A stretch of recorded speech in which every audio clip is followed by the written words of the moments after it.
第59集。好在任鹏飞虽没干过这种事，内力尽失，手脚也粗笨了些，但世间就怕有心人，狼狈是狼狈了些，好歹借助树杈之流，还是翻过了高约1丈有余的围墙。在偌大的院子里谨慎的前进，有人便躲，无人便找，不知道闯入了什么地方，一直未被人发现的任鹏飞身后抵上了某样尖锐的利器。不要动！任鹏飞心中一震，聂隐，他听出他独特的声音。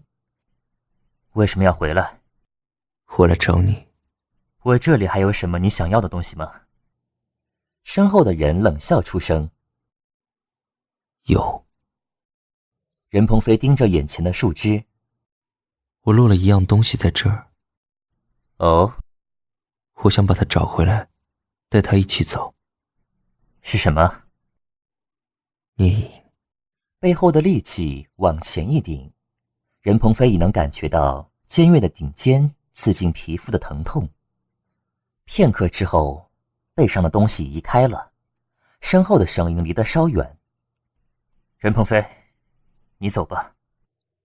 任鹏飞转过身去，看着江隐提着一把长剑背对他渐渐走远。任鹏飞的心泛着苦涩的滋味。的确，他曾经的所作所为，没有一件可以相信。我不会离开，我要留下来。任鹏飞对他的背影，用不高，他却绝对能听见的声音说道。江隐脚下不停，消失在亭阁之间。任鹏飞没有离开，在原地找了一块石头坐了下来。他的头顶只有几片竹叶，云贵高地，干燥而炙热的阳光直直照下，他不为所动，坐了一阵，便盘腿接着坐。旁边偶尔会路过一些人，不时投以好奇疑惑的目光，可再过不久，这个地方便再没有人路过。任鹏飞此刻的心很静，脑中一片清明，他已经放下其他的包袱，心里出了一个坚定的念头，似乎什么都不剩了。他就这样从天明做到天黑，从天黑做到天明，又是一连3天不吃不喝，并且这次都未能好好休息。他并不是很累，因为他知道他不会等很久。果不其然，江隐在第3天的清晨气急败坏地出现了。看着站在面前一张脸黑得像锅底的人，任鹏飞由衷地露出一抹浅笑，然后头一沉，往地面栽倒下去。不知道睡了多久，任鹏飞醒了，模糊的视线看向身边，才知道江隐并不在屋中。有人小心翼翼地扶他起来，并要喂他喝药。任鹏飞的嘴紧抿，怎么劝说都不肯喝。下人无奈，放下碗，匆匆退了出去。再过不久，江隐黑着一张脸冲了进来。你想怎么折腾自己的身体，也别在我这里，我看了烦。任鹏飞不说话，于心中暗忖，就是故意摆给你看的，换了地方也没必要这么干了。可江隐骂归骂，还是耐着性子坐下来，端起药碗，厉声厉色的道：你要再不喝，我直接灌。你不是女人，我也没有必要怜香惜玉。但要喂之前，还会先试过药汤是不是太烫，且喂过来的时候动作无比的轻柔。任鹏飞柔顺的喝下，心底却不经意的一声接一声叹息。如此的在意他这样的一个人，对江隐而言只是一件痛苦的事吧。以前希望他停下来看一看其他的风景，可结果让这个死心眼的人更往死胡同里钻。若是他真的能放下，或许真能冷眼旁观。只是现在，别说是冷眼旁观，看他再走上这么一条死路，便已是不忍心。未来到底如何，先走一步算一步吧。后来任鹏飞才知道，当时的江隐正在前院和人商议武林中的大事，正谈到紧要处时，一听下人说他醒来不肯喝药，便这么撇下堂上的一大堆人赶过来了。任鹏飞倚在床头想，以前弟弟闯祸出事时，他也干过这种事。那时候弟弟还小，一举一动皆牵引着他，这才会把他宠成如今这样。之后的日子，只要到吃饭喝药的时间，江颖便会准时出现。等到任鹏飞可以自己动手喝药，他便不再喂，只是坐在一旁看。吃饭时就和他同桌吃。和以前在华府时不同，此时的江颖不再主动和他攀谈，视线也不曾落在他身上过。这样的转变，任鹏飞脸上虽没表现出什么情绪，但内心多少有些空虚。人总是这样，拥有时不会珍惜，一到失去了才知道宝贵。任鹏飞的身体底子好，不出3天便已痊愈。江颖没有再提出送他离开，任鹏飞自然也不会去提。这次住下来，门外已经没有人把守，任鹏飞只要身体一好，想去哪儿便能去哪儿。一日，他出屋散步，顺便找江颖时，走了几个地方，终于在一个宽敞的院里看见江颖在练剑。习武方面，任鹏飞算是个内行，他看得出江颖的招式看似朴实无华，实则招招致命，剑锋划过之处，寸草不生。任鹏飞忽然想起百里香的尸体，他因为曾近距离观察过，所以知道要利落地解决一个人，对动手的人要求多么严苛。就算是任鹏飞，对一个意识清醒的人，并且还是像百里香这样的一个人，也无法拍胸脯保证。江颖的根基，任鹏飞自己再清楚不过，只是不知道这剑术他是从哪里学来的。第一眼看似凌乱，又总觉得隐隐相识，再细看才恍然大悟，居然是各门派剑术的结合。难不成他看过之后便学来的？任鹏飞既惊又叹，江颖的才华非一般人能比。任鹏飞在一旁观看，武功高强的人习武难免飞沙走石，一个闪念之间，他看见一块铜币大小的石子朝他飞速击来。若是内力还在，他便能轻松让开。可是如今，在石子离他不过半尺之距时，一道寒光闪过，石子打在剑身上，又撞向另一处。任鹏飞心有余悸地看向为他挡住石子的人，而江颖反手收剑，不发一言，面无表情地转身离开。任鹏飞唤他，他同样不予理会。任鹏飞索性亦步亦趋跟上去，他便加快步子，任鹏飞便开始小跑尾随。最后江颖足下一点，施展轻功飞离。任鹏飞这回真的无奈了，可又不甘心就这么让他消失，也不知怎么了，便用了他自己都深以为耻的一招，故意大声叫出来：“哎呀！”任鹏飞不得不承认，这肯定是受耍赖弟弟的耳濡目染。这一招对他本身是十分有效，再怎么生弟弟的气，一听他故意这么痛呼出声，肯定是走不成了。果然，已经消失在墙的另一边的人，不过眨眼功夫又飞回来了。可等江颖发现自己受骗时，脸上更沉，握剑的手用力的泛白。我本来想说抱歉，可话一出口变成了：我是骗了你，可是我不想让你走。这是他的心里话。善于戴面具说话办事的他已经很少这么做，可他想明白了，在他与江颖之间，再多的隐瞒都会加深彼此的误会，索性敞开了说吧，至少在他面前不用再戴面具。他相信他不会伤害他。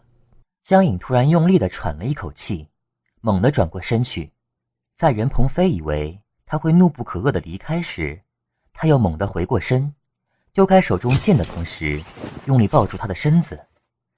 下一刻，他的脸压下来，唇间只剩下彼此交缠的气息。他在吻她。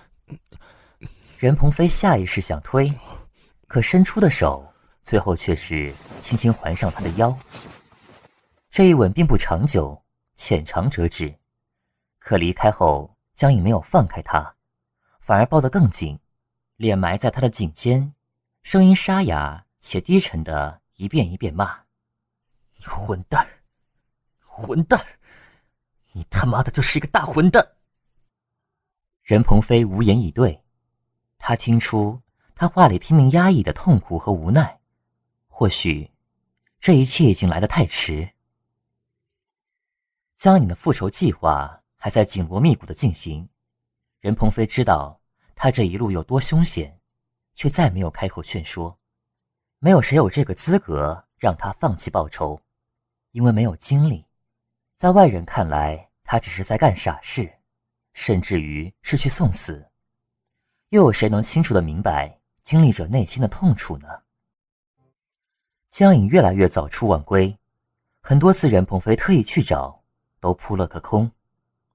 来往武林盟的江湖中人越来越多，多半都认识任鹏飞，而他为了避免麻烦，渐渐的也不再前往前院，只在后院里逛逛。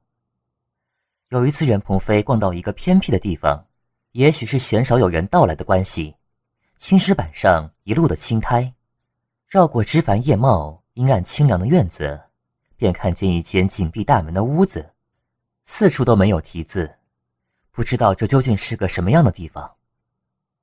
本来见大门紧闭，他便该转身走了，可今天不知道中了什么魔障，仍是走上台阶，试着推门，结果门口吱呀一声打开了。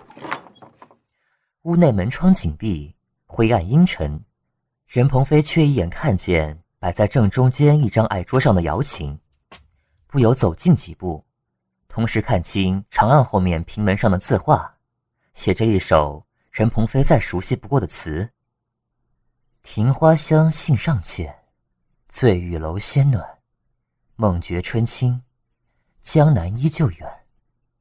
回闻锦字暗减，漫寄语，夜莺归晚。要问相思，天涯犹自短。半晌，视线才自字画上移下，落在静静躺在长案上的琴上。再上前几步，情不自禁伸手拨弦，才发现琴上落满了灰。它的主人多久未曾来过这里？手下又轻轻拨动树下，不曾用力，一根弦却铮的一声断了。弦断之声仍犹隐耳，任鹏飞默然呆立，手悬在半空，良久不曾移动丝毫。这一晚，已有数日不曾出现的江颖出现了。他来之前，任鹏飞已然褪去外袍，正要就寝，听到敲门声，便随意披上外袍前去开门。一身青衣的江颖便站在屋外，怀中抱着一坛酒，手上还拎着一坛。见着任鹏飞开门后的模样，江颖嘴角不禁勾起一抹满意的浅笑，懒懒地倚在门旁。看来我来的正是时候。任鹏飞无言以对。江颖笑着拎起手中的酒坛：我带了好酒过来，这2天才从叙州城送来的，我想你一定会喜欢。任鹏飞让开地方，看他走进屋中，把酒坛子放在桌上，开封。霎时屋中酒香四溢，连不嗜酒的任鹏飞都不禁侧目。迟疑片刻，终还是关上门进屋。再见江颖找出茶杯摆好倒酒时，不由道：小饮几杯便可，酗酒伤身。江颖挑眉，意外地看他，笑了笑。真像我娘会说的话，说的人不以为然，听的人却一愣。可仔细看江颖的神情，却无半点不对，所以才渐渐放下心来。坐下吧，陪我喝。说完，江颖径自坐下，抬抬下巴，示意他坐到自己对面，任鹏飞只得坐上去。他坐下之时，江莹已先灌进一杯酒水，喝完后举着空杯看他。昏黄的烛光之下，他眼中波光潋滟，沁人心扉。任鹏飞不由拿起酒杯，却不喝，只是望着杯中清澈的酒液失神。他忆起上回的喝酒失态，事后还暗自起誓，以后绝不再轻易喝酒。正犹豫着，对面的人已含笑沉声道：“任城主，再醉一次，如何？”任鹏飞心中一凛，再抬头看时，江莹脸上浅浅淡淡的神情还在，只是为何会让人感觉心伤。渐渐收回目光，任鹏飞不再犹豫，扬手一口饮尽杯中物，不等江莹给他满上，他便以自己动手搬起坛子给自己倒酒。一连数杯皆如此，豪气的连江莹都不禁微愕。不知是第几杯，任鹏飞砰一声把杯子重重地扣在桌上，随后站起来，在江颖疑惑的目光下扯下外袍，一件一件脱下身上的衣物，直至身上不着一缕。江颖手握杯子，完全傻在凳子上，无法回应。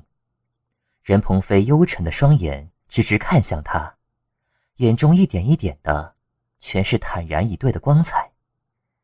他静静地说：“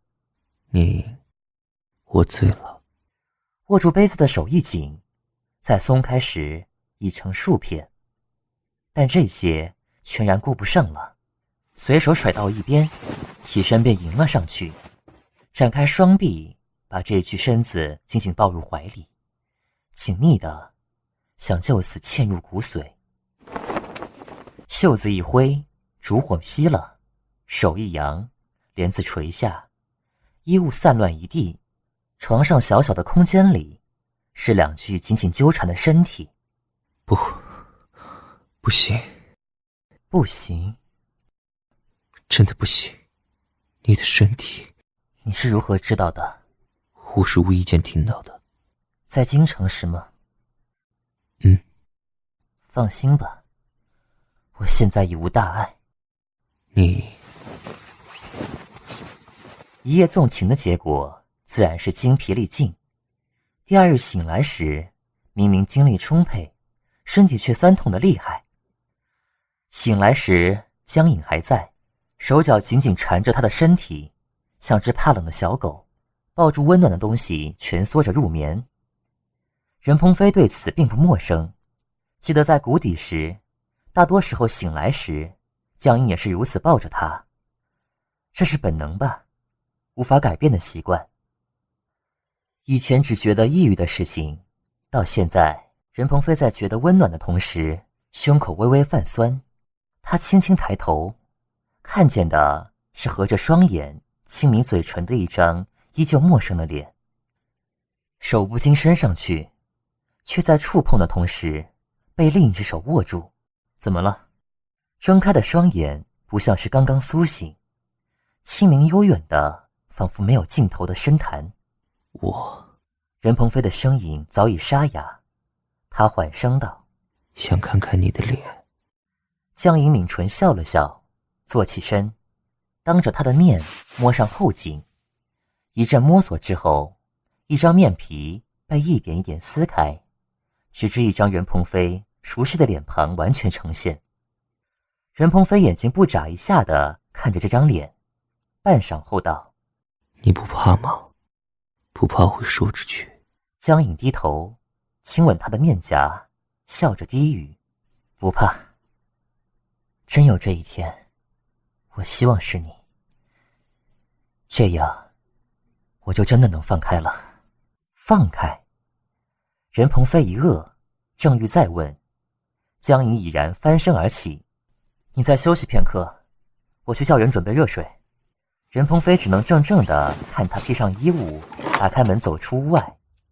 他再回来时，又蒙上了武林盟主江颖的面皮，不知是何时戴上去的。从侧房的门走向另一个房间，房间里正放着一个冒着腾腾热气的浴桶，扯去任鹏飞身上的披风，先小心翼翼地放他坐进去，随后随手一扯，自己身上也脱个精光，跟着踩进浴桶里，抱住任鹏飞。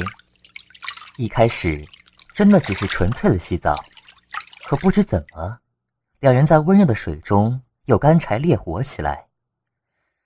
任鹏飞不认为自己有任何过错，实在是因为江颖为他擦身时，莫名其妙自己就点燃了欲火，而他只是被牵累而已。话虽这么说，若没有明确制止和反抗的任鹏飞的纵容，事情又真的能发展至此吗？所以后果真的只能是他来承受。在浴桶里被再次化身为狼的江颖吃干抹净，最后被热水熏得热晕了过去才罢。迷迷糊糊间察觉自己被放回了床上，随后把他折磨得如今这副模样的罪魁祸首，嘴对嘴渡来让他好过不少的清凉的水。可能连任鹏飞自己也料想不到，贪得无厌的江颖会把他压在床上整整3天3夜不肯放过他。任鹏飞已经不算年轻，这样的情事一整晚下来对他而言负担都很重，更何况是如此频繁的次数。结果自然是一连好几天没有办法下床走路，全都只能靠江颖帮忙。然更让他不能忍受的是，江颖把屋内的衣物全部收走，不肯给他穿一件衣裳。就在这间不算很大的屋子里，除了被子，他找不到其他适合的物件遮掩身体。任鹏飞曾气闷地问他到底是为什么，江颖则轻轻地笑着，眼中没有丝缕杂质，干净得让人无言。他说：我只想看清你，再好好的看看你。你还记得你第一次掉入谷底的那天吗？你就在我面前脱光了衣服。江颖搂他入怀，那时我觉得你很美，比什么都要美，顷刻之间便夺去了我的心魂。鹏飞，也许你不愿意再想起，可是谷底的那段生活是我过得最幸福的时刻，真的。任鹏飞无法说话，只能紧紧地抓住她的衣袖，抓得指节泛白。